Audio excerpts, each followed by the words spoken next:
खमागणी नमस्कार। कवि Manjeet Kalawat YouTube channel में आप रो घणो घणो स्वागत है। आज आपने में टोंक जिला में मालपुरा परगना में लामा हरि सिंह एक शहर है भी फोर्ट रही इतिहास की जानकारी में बताऊंला। लामा हरि सिंह मतलब कस्बारो गांव है, शहर टाइप को है। ईगी का फोर्ट का इतिहास का बारे में आपने में जानकारी बताऊंला। आमेर का राजा पृथ्वीराज जो मुगल बादशाह बाबर के समय के मायने हुआ। पृथ्वीराज जी के पुत्र हुआ जगमाल जी कछवा, बाके पुत्र हुआ खंगार जी। खंगार जी की तीसरी पीढ़ी में ठाकुर अजब सिंह जी। तिलोड़िया में कनिष्ठ पुत्र ठाकुर साहब हरि सिंह जी खंगारोत को जन्म 1630 ईस्वी में हुआ और कछवा की खंगारोत खाप का मूल पुरुष हुआ और हरि सिंह जी का नाम हुई लामा हरि सिंह नाम पड़ियो सा। पहली राजधानी तिलोड़िया सु सामर में ही तिलोड़िया और भी क्षेत्र ने छोड़ इस क्षेत्र रे मायने सुरक्षा के लिए एक किलो को निर्माण करायो। मिति चेत बदी 13 बार दीतवार 1658 ईस्वी में लामा हरि सिंह किला रो निर्माण करवायो। इस समय में आमेर का राजा राम सिंह जी प्रथम और दिल्ली पर सल्तनत मुगल बादशाह औरंगजेब की हिस्सा। हरि सिंह जी विभिन्न युद्धों में भाग दियो और अब अपनी वीरता अलग अलग दिखाई तो दिल्ली बादशाह औरंगजेब ने लामा हरि सिंह जी जागीरी प्रदान की। बादशाह हरि सिंह जी ने कई बार सम्मानित भी किया। हरि सिंह जी महाराज तलवार चलाबो तीर चलाबा में युद्ध में पूर्ण हा और आमेर का राजा के प्रति बहुत अच्छो व्यवहार हो कि भाव हो और कई बार सेनापति रिया और अलग अलग युद्ध में काम आया और युद्ध अपनी परिक्रमा दिखाई। खैबर का दर्रा से लेकर मथुरा और भरतपुर के जाटों का दमन कियो और मालपुरा परगना की जनता मारवाड़ का राठौड़ दुर्गदास की लूटमार और उपद्रव के कारण हरि सिंह जी महाराज युद्ध लड़े और आपकी जनतारी प्रजारी रक्षा करी। ठाकुर साहब हरि सिंह जी कला प्रेमी फारसी भाषा का विद्वान हा और बाके बड़ा भाई विजय सिंह जी डिग्गी में अरुद हुए। ठाकुर साहब हरि सिंह जी के दो पुत्र हुए, एक तो लाल सिंह जी और अमर सिंह जी। अमर सिंह जी शिव का भक्त हुआ और सन 1727 ईस्वी में शिवालय सहित कुंडकी पहाड़ पर 12 खम्मा की छतरी बनाई जो बार कुंडकी पहाड़ के ऊपर स्थित है। आके पुत्र जगत सिंह जी हुआ जो सांदोनिया माता जी का इष्टो और माता जी रा भक्त हुआ। आज ही डिगी ठिकाना में आ कुलदेवी के रूप में मानी जावे सांदोनिया माता जी। 1695 ईस्वी में हरि सिंह जी जवार की गढ़ी मथुरा के पास युद्ध मोर्चा में शत्रु की तोप का घोड़ा लगने बानी वीर गति प्राप्त हुआ। वे हरि सिंह जी देशभक्त स्वामी भक्त हुआ और बाकी काफ़ी ऐतिहासिक जानकारियां मिले। बहुत बड़ा वीर पराक्रमी योद्धा हुआ। तो एक कवि सूर्यमन मिश्रण ने कि दोहा के मायने बाने परोया है जो दोहा इस प्रकार है। हरि सिंह कछवा जाय जटवार बटलीस बहु जटन सिर कटे खनित खड़ंग प्रविष्ट कियो। इस प्रकार काफी प्रकार का पंक्तियां लिखोड़ी है लेकिन मैं अपना एक पंक्ति दिखाई और कवि सूर्यमन मिश्रण काफ़ी अलग अलग अपनी विद्याओं मतलब दोहा में प्रयोग है मतलब वीर वर हरि सिंह खंगारोत जी ने। अब आगे आपने मैं बताऊं कि हरि सिंह जी खंगारोत का पुत्र जगत सिंह जी आमेर का राजा माधो सिंह जी के राजनीतिक कारणों किला की चाबी मंगवाई और ई किला ने आपने खालसा कर दियो। काफ़ी समय बाद तक वो किलो खाली रियो और काफ़ी समय तक वो किलो खाली रियो और बाद के मायने 22 फरवरी 1939 को प्रजामंडल का आंदोलनकारी हीरालाल जी शास्त्री, राम पालीवाल अन्य प्रख्यात नेता सत्याग्रह आंदोलन चलाबा के वास्ते ई किला में राजनीतिक बंदी के रूप में नजरबंद रिया। देश आज़ाद हुआ के बाद के मायने वो किलो पुलिस थाना में बदल गो, बाद में विद्यालय में बदलियो। सन 1956 लेर बार तक इमें राजकीय उच्च प्राथमिक विद्यालय चाले, हाई सेकेंडरी स्कूल है इके मायने। राजा हरि सिंह जी द्वारा अति सुंदर जलाशय कुंड को निर्माण करवायो, तालाब देवी को मंदिर बनवायो, अन्नपूर्णा माता को मंदिर बनवायो, विश्वनाथ मंदिर बनवायो, बंसीवाला को मंदिर बनवायो। किला के मायने शीश महल और बाग को निर्माण करवायो।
लांबारे मायने जो कुंड है वो भी हरि सिंह जी महाराज को बनवाड़ो है।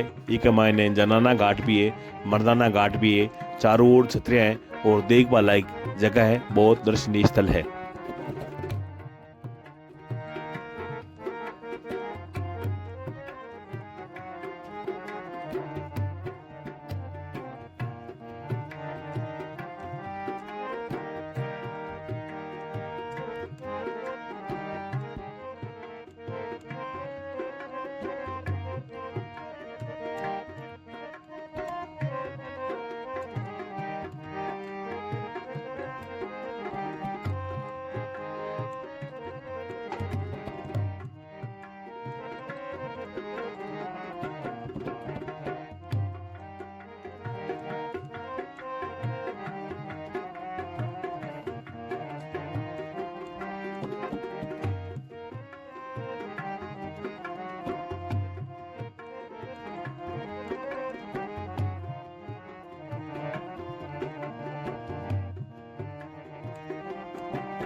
हाँ, तो मैं लामा हरि सिंह की जनता के साथ हूँ, पूर्व बुजुर्ग आदमी है गांव में। हाँ, मैं पूछा कि किला रहे क्या यात्रा बारा में शासका ने देखा या नहीं देखा, कथा बरसा में शासन लियो। तो हमारे साथ है रतनलाल जी, है ना साहब आपको? रतनलाल जी, गोविंद नारायण जी आपके साथ था। तो ये बताओला आपने ये हरि सिंह लामा फोर्ट का इतिहास का बारे में जानकारी बताओ आप। लामा सिंह, इसका राजा हरि सिंह नाम का राजा था। ठीक है साहब। हरि सिंह इसका नाम पड़ा। फिर इसकी लंबाई हाथ से मोड़ने से कम 2 फुट थोड़ी से नीचे, इससे लंबाई थी। हाँ, और ये टापू था, बहुत बड़ा टापू था। हाँ, और किले को ऐसे स्थान के ऊपर बढ़ाया इसने जो यहाँ से किला नहीं दिखता है। 2 किलोमीटर के बाद में किलोमीटर 2 किलोमीटर दूरी बाजार से भी किला नहीं दिखता है। आप देख करके देख लो। बहुत होशियार। उसके बाद किले के ऊपर अगर आप चढ़ के देखोगे तो सारे आसपास के गांव आपको ये दिखेंगे। अच्छा, सबसे बड़ी बात है कि मतलब लामा हरि सिंह किला के ऊपर का जो छोरू ऊपर का महल को ऊपर देखे तो तारागढ़ अजमेर दिखाई देता है। मतलब रात के समय में मतलब इसकी खासियत है किला की। और खुद नहीं दिखता है, खुद मतलब दिखे को नहीं, दूसरा किला दिख जाओ। अब राजा मरने के बाद उसका कोई वालिदिया नहीं था, उसके बाद एक किला उज्जड़ बना रहा। इसके अंदर सांप पंचे कंचेरे जानवर रहते थे। सबसे ज्यादा जाले थे इसमें, जाल जाल के पेड़। उसके बाद में जब यहाँ पर मिडिल स्कूल हुई तो उस समय पहले मिडिल स्कूल के लिए जगह नहीं थी, तो किले के अंदर सबसे पहले मिडिल स्कूल का चलना शुरू हुआ। नहीं साहब, एक शिलालेख के आधार पर मैं आपने बताऊं, पहले मैं पुलिस विभाग भी रही हूँ, मतलब पुलिस विभाग अंग्रेजी की जेल में आया। बता हुआ। हाँ अंग्रेजी की उसके जेल। बाद के अंदर इसके लेके आए, लेकिन स्कूल हुई। यहाँ पर जाने का रास्ता नहीं था। गांव वालों ने, बच्चों ने, पढ़ने वाले ने जाल के अंदर से तोड़ तोड़ करके श्रमदान एक पगडंडी बनाई। ठीक है, ठीक है। पगडंडी के अंदर से स्कूल में गए। स्कूल के अंदर जब पढ़ते थे तो वहाँ कोई कमरे वमरे बने हुए थे। घोड़े की पाजे में बने था, घोड़े घोड़े बन घोड़े पाएंगे। उसके अंदर थे और उसके अंदर से खिड़कियां निकाल करके और उनको कमरों का रूप दिया। धन्यवाद। उसके बाद यहाँ पर सन 1956 में यहाँ पर टोंक जिले के अंदर सबसे पहले आए थे स्कूल। जिले के पहले आए थे। अच्छा, सबसे बड़ी बात है मतलब टोंक जिला की सब पहली हाई सेकेंडरी सेंटर, मतलब बोर्ड सेंटर लामा हरि स्कूल ही खड़ी। पुलिस राजस्थान की प्रथम 3 में। अच्छा, राजस्थान की 3 प्रथम स्कूल आपको मतलब लामा हरि सिंह है। अमर सिंह। हाँ, आज फिर पहले पुलिस होगी, इस समय सेकेंडरी स्कूल चल रही है। उसमें 2 छोटे कमरे में चलती थी। उसके बाद यहाँ पर थाने की स्वीकृति हुई, तो थाने के लिए जगह नहीं थी, तो फिर गेट के बिल्कुल सामने वाले के अंदर थाना बना। तो सेठ साहब, मैं आपने कहना चाहूँ कि जो आपने कुंड बनाए वो भी लामा हरि सिंह जी के टाइम में बना है। किले के टाइम में बना है। हरि सिंह के टाइम में सब उसकी एक तालाब भी बनाया उसने, गाँव तालाब। तो इस मिट्टी भरने के लिए जो मिट्टी की बड़ी मिट्टी के खड्डे बने, उसका एक कुंड बना दिया और एक तालाब बना दिया। चारों तरफ मंदिर बने हैं, छतरियां बनी हैं। एक ईदगाह भी बनी है, प्रेजेंट में जो टाइम में बनी है। तो आपने लामा हरि सिंह गाँव वालों को काफी इतिहास का बारे में जानकारी मिली। तो 2-4 पीढ़ी शासन करियो, बाद जमाने किलो बाद जमाने खालसा हो।